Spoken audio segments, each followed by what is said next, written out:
Mais uma vez, este assunto da segurança é um assunto que nos é muito caro, porque sem isso não conseguimos ter uma vida decente, uma vida sossegada, uma vida atrativa para quem quer vir viver para cá e uma vida atrativa para quem quer investir ou possa vir a investir cá.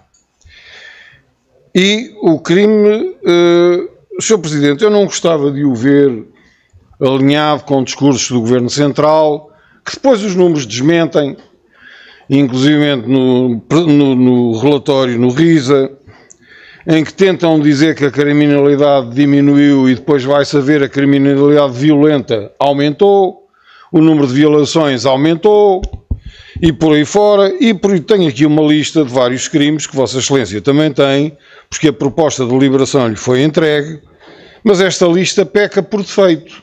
Esta lista são casos participados à PSP ou à GNR, mas há muitos, como Vossa Excelência bem sabe, que as pessoas já nem se dão ao trabalho de participar, não se dão ao trabalho de se queixar.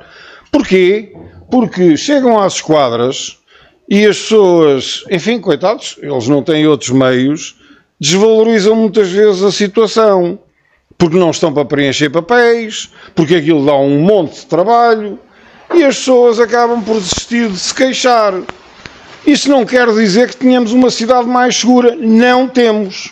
E o problema é que nós vemos, e apesar de eu não viver cá, mas venho cá muitas vezes, porque os meus sogros, como sabe, têm cá a casa, e venho cá muitas vezes passar tempos, a partir das 11 da noite, a partir das 10 da noite, não é das 11, não se vê ninguém na rua. Porquê?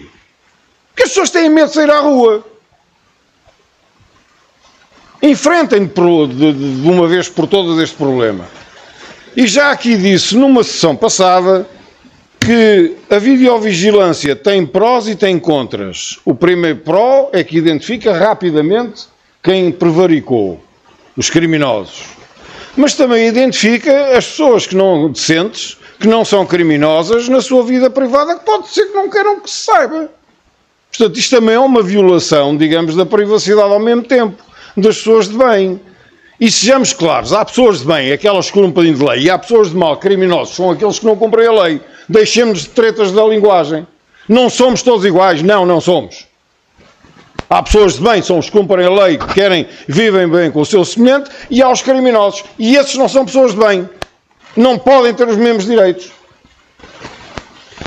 E, portanto, uma das formas que aqui se recomendou na anterior sessão foi que houvesse reuniões com a PSP e com a GNR, de forma a poder chegar-se a um entendimento com o Ministério da Administração Interna e com essas duas organizações, Forças de Segurança, para haver maior patrulhamento visível das ruas da cidade.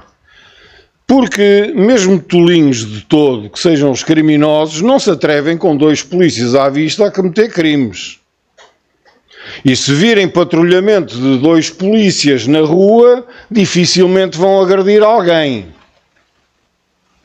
Portanto, era no sentido de a Câmara Municipal, ou um dos seus vereadores, ou o seu Presidente, como entenderem, isso é uma decisão do Executivo, terem reuniões com as cúpulas da GNR, com as cúpulas da PSP, com o Ministério da Administração Interna, de forma a providenciar que haja meios de policiamento das nossas ruas que evitem a criminalidade, que façam a prevenção da criminalidade. Porque, infelizmente, instalou-se neste país a filosofia do coitadinho. Ou seja, o criminoso é um coitadinho e a culpa é da sociedade, quando é exatamente ao contrário. E, portanto, o que nós vemos é muitas vezes os juízes libertarem pessoas que não deviam ser libertadas depois de cometerem crimes.